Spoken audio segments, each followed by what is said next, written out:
లక్షలాది మంది తిరుపతి బాలాజీ ఆలయంలో తమ జుట్టు ఎందుకు దానం చేస్తారో ఎప్పుడైనా ఆలోచించారా?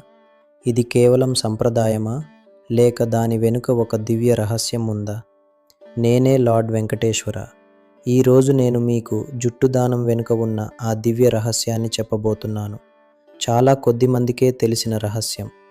పురాణాల ప్రకారం ఒక సమయంలో భగవాన్ విష్ణువు తిరుపతి బాలాజీ రూపంలో భూమిపై నివసిస్తున్నారు. ఒకరోజు ఒక గొర్రెల కాపరి కోపంతో నా తలపై గాయపరిచాడు. ఆ గాయం వల్ల నా తలలో కొంత భాగం జుట్టు లేకుండా అయింది. అప్పుడు ఒక దివ్య యువరాణి, ఆమె పేరు నీలాదేవి, ఆ దృశ్యాన్ని చూసింది. నా పట్ల ఉన్న ప్రేమ, భక్తితో ఆమె తన అందమైన జుట్టును కత్తిరించి నాకు సమర్పించింది. ఆమె భక్తి, త్యాగం చూసి నేను ఎంతో సంతోషించాను. అప్పుడు నేను ఆశీర్వదించాను.